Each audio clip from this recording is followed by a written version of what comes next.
మన ప్రభువును మన రక్షకుడు అయిన యేసుక్రీస్తు ప్రభు నామమున అందరికీ వందనాలండి. దేవునికి స్తోత్రాలు.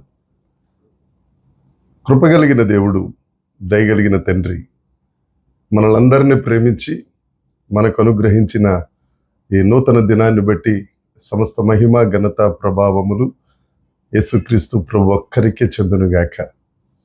ఆ మహోన్నతుడైన దేవుడు ఈ నూతన దినములో మనకు అనుగ్రహించిన దేవుని యొక్క వాగ్దానము, కృపావార్త. కీర్తనల గ్రంథం 138వ కీర్తన 6వ వచనం. యెహోవా మహోన్నతుడైనను ఆయన దీనులను లక్ష్యపెట్టును. ఆయన దూరము నుండి గర్విష్ఠులను బాగుగా ఎరుగును. దేవునికి స్తోత్రం కలుగునుగాక, దేవునికి మహిమ కలుగునుగాక. దేవుని యందు అత్యంత ప్రియమైన దేవుని ప్రజలారా, ఈ 138వ కీర్తన దావీదు గారు రాసిన కీర్తన. ఈ 138వ కీర్తన 1వ వచనం గనుక మనం చూస్తే, నా పూర్ణ హృదయముతో దేవుణ్ణి నేను స్తుతించెదను. నా యథార్థ హృదయంతో నేను దేవుణ్ణి మహిమపరుస్తాను. నా సంపూర్ణ మనసుతో దేవుణ్ణి ఘనపరుస్తాను అని దావీదు గారు దేవుణ్ణి మహిమపరిచే వచనం ఉంటుంది అక్కడ. అయితే 6వ వచనం వచ్చేసరికి దావీదు గారు అంటారు, ఆయన మహోన్నతుడైనను దీనులను లక్ష్యపెట్టును. దేవునికి స్తోత్రం. మన దేవునికి సాటి అయిన వారెవరు లేరు. ఆయనతో ఎవరిని పోల్చలేం. ఆయనకు ఎవ్వరు సమానులు కారు. మన దేవుడు మహోన్నతుడైన దేవుడు. మన దేవుడు సర్వశక్తిమంతుడైన దేవుడు. మన దేవుడు సర్వోన్నతుడైన దేవుడు. ఎలియోన్, భూమికి ఆకాశానికి ఆయనే సృష్టికర్త. అంత మహోన్నతుడైన దేవుడు దీనులను లక్ష్యపెట్టును. దీనులను అని అంటే బట్టలు చింపేసుకుని, అరిగిపోయిన చెప్పులు వేసుకుని తిరిగేవారు కాదండి. ప్రతి విషయంలో దేవుణ్ణి మహిమపరిచేవారు. ప్రతి చిన్న విషయంలో కూడా దేవుణ్ణి నమ్ముకునేవారు, దేవుని మీద ఆనుకునేవారు, ఆయనను ఆశ్రయం చేసుకున్నవారు. అలాంటి దీనులైన వారందరికీ దేవుడు సమీపంగా ఉంటారు. ఆయన లక్ష్య పెట్టే గొప్ప దేవుడు. దేవునికి స్తోత్రం. వారికి దేవునితో ఒక అత్యంత ఘనమైన సంబంధం, సహవాసం ఆ దీనులు కలిగి ఉంటారు. గర్విష్ఠుడైన అపవాది మన హృదయాల్లో ప్రవేశించి మనలను ప్రేరేపించి, నీకేం తక్కువ, నీకు జ్ఞానంలో తక్కువ, తెలివిలో తక్కువ, దేంట్లోనూ తక్కువ, ప్రతిదాన్ని దేవుణ్ణి ఎందుకు మహిమపరచాలి అని మనలను గర్విష్ఠులుగా చేస్తాడు. ఇక ఆ గర్విష్ఠులు అనేవారు ఎవ్వరి మాట వినరు, ఏం చెప్పినా ఒప్పుకోరు. వారు చెప్పిందే సర్వస్వమని, వారు చెప్పిందే చాలా మంచిదని వారు ఎవరి మాట వినరు.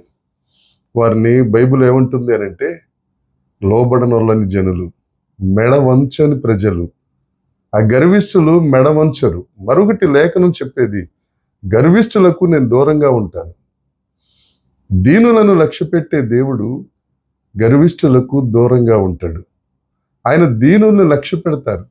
నువ్వు ఎప్పుడైతే ఆయన ఎదుట తగ్గించుకుని ఉంటావో, ఆయన మీద ఆధారపడతావో, నా శక్తి కాదు, నా బలం కాదు, సమస్తం దేవుని కృపయే అని సమాజంలో అందరి ఎదుట ఆయన్ని గణపరుస్తావో, ఆయన నిన్ను లక్ష్య పెడతాడు. యెషయా గ్రంథం 57వ అధ్యాయం 15వ వచనంలో ఉంటుంది కదా, మహాగణుడు, మహోన్నతుడు, సర్వ సృష్టికర్త, నిత్య నివాసి, విరిగి నలిగిన హృదయము కలిగిన వారి యొద్దను దీనుల యొద్ద ఆయన నివాసం ఉంటారు. ఆయన వారి దగ్గరే ఉంటాడు. ఆయన దగ్గరంటే ఆయన సన్నిధి నీకు తోడుగా ఉంటుంది. ఆయన కాపుదల నీకు ఉంటుంది. ఆయన నువ్వు కాపరిగా నీకుంటారు. ఏ పరిస్థితిలోనైనా ఆ కాపరి నీ దగ్గరే ఉండి నిన్ను నడిపిస్తాడు, నిన్ను ఆశీర్వదిస్తాడు, అనేకులకు ఆశీర్వాదకరంగా చేస్తాడు. దేవుని యందు అత్యంత ప్రియమైన వర్లారా, మనల్ని మనం తగ్గించుకుని ఆయనను హెచ్చిస్తూ దీనులుగా ఉందామా, లేకపోతే దేవుడు దూరంగా ఉండే గర్విష్ఠులుగా ఉందామా, మెడవంచని జనులుగా ఉందామా?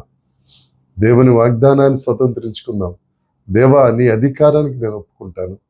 మీరు నన్ను నడిపించండి ప్రభువా. మీరు నాకు తండ్రిగా ఉండండి నాయన.